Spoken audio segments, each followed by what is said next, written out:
Today, we're going to discuss a quote by Melba Cosgrove. Be brave enough to accept the help of others.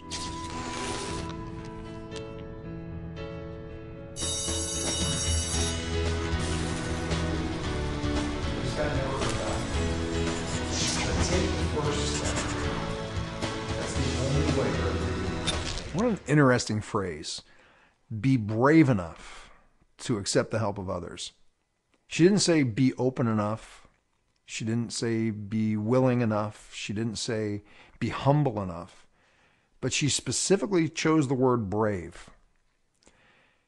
And I think that's what impacted me so much about that quote. I'd never looked at it from that perspective before. Why would I have to be brave to accept the help of someone? Well, let me turn it around and ask you the question. When someone offers you help, do you, without question, accept that help? Or do you often say, no, that's okay, I can do it? Whether it's on a project at work, whether it's with getting your groceries into or out of the car, anything that somebody offers you help on, what's your normal response? Some people accept help willingly. They have no problem with it. Others fight it at every turn. I was one of those people who used to fight it at every turn. When I looked at it from the perspective of being brave enough, I started to question, what did I fear? I found there were a few things. One, there was the realm of fearing that I would look weak to people. That if someone else had to help me do something, then that meant I wasn't capable of doing it myself. A totally different perspective was the fear that if I let someone else help me, they wouldn't do it right. And I'd have to do it again anyways, and I would fail.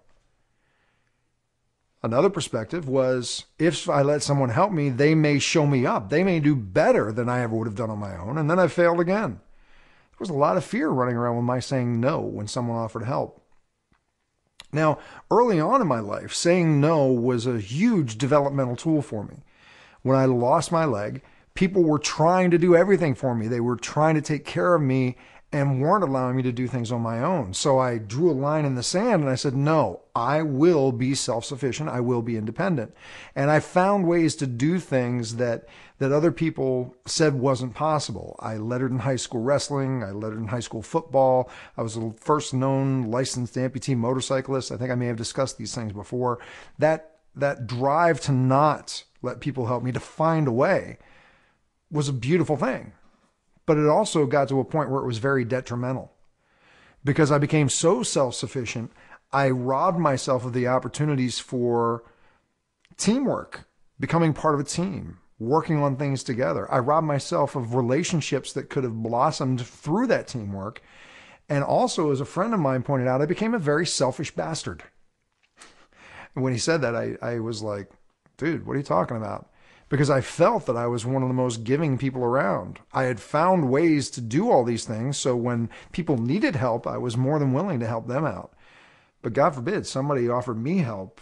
No, I got it covered. And he pointed out to me, he goes, how do you feel when you're able to help somebody do something? Even if they could have done it by themselves, how do you feel when you're able to help? Well, of course, it makes me feel good. Okay. Then why are you robbing someone else of that same great feeling that you love to feel so much? I had to look at it. I couldn't come up with an intelligent answer other than I was being selfish. Melba's quote helped me look at it from a different point. I was actually being scared. I was scared that if someone else saw a person helping me with my groceries or helping me do something, they would think, oh, there's that poor guy. He can't do it on his own. It was a fear of how I'd be perceived. Big part, again, was that fear of people couldn't do it the way I needed it done. Totally wrong.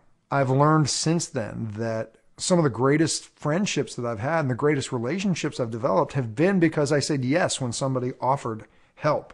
I've learned so much about them, myself, my abilities, their abilities, opened me up to new possibilities, just because I was brave enough to face that fear and step outside of my comfort zone. I still don't do it all the time.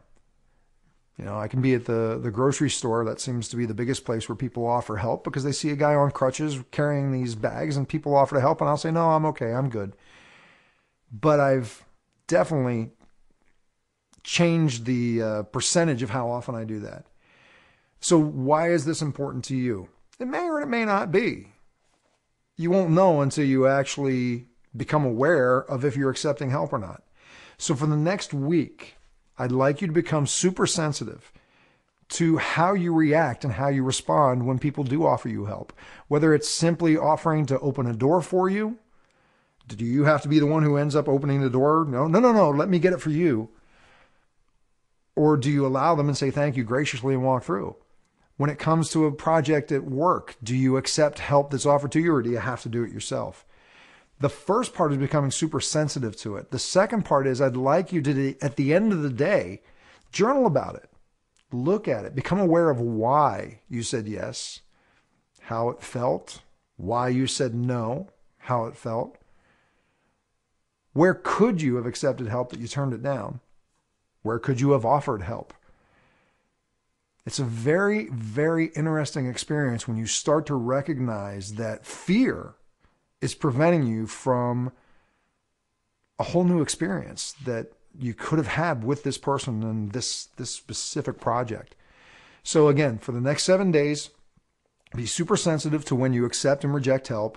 And then at the end of the day, do your best to make some journal entries. Think about it again and ask yourself, what was I scared of? Where could I have been more brave? I look forward to your feedback on this. I look forward to hearing what you learn about yourself. I look forward to sharing time with you again soon. Take care. For a transcription of the video you just watched, more videos, and related articles, visit yourdailylifecoach.com. To comment on this video, select Discussion Forums on any page of our website.